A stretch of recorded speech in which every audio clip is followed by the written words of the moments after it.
The amp is a 64 Deluxe. You know, for people who have an eye, yes, it's not the original box, but the guts are a 64 Deluxe with a vintage 30 in here.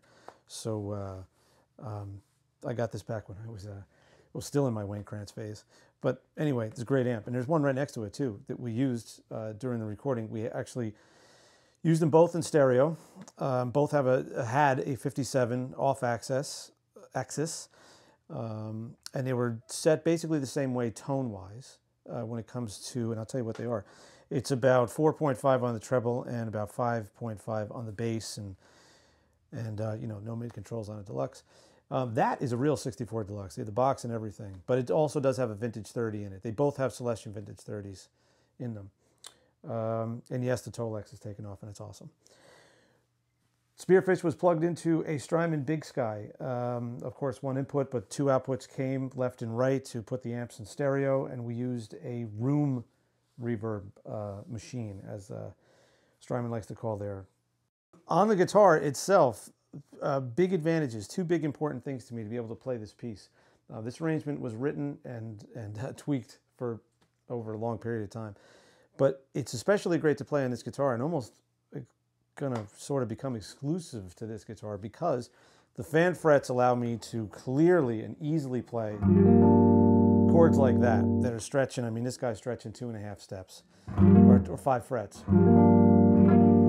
So the fan angle, the angle of the fan, that's great because it allows me to make that stretch and angle my barring finger to make that stuff happen. So, you know, this one and this guy here, this 7 flat 9. So that played into it big time.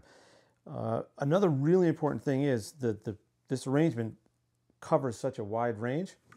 So when I'm up here in this range, it's great to be able to take advantage of wound strings high on the neck. It gets a very specific tone, but most guitars don't allow you to play up there because the notes get very choked, and also the intonation is usually, even when a guitar is intonated, guitars usually just are not that forgiving up here. Most guitars that I've played are not very good at delivering in-tuneness at this range on the neck on these strings. But when I play up here, especially that high G minor add 9 I did,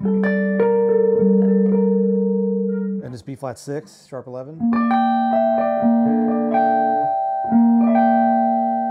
I mean, you know, it almost sounds like an awesome music box. It's very, very clear and in tune.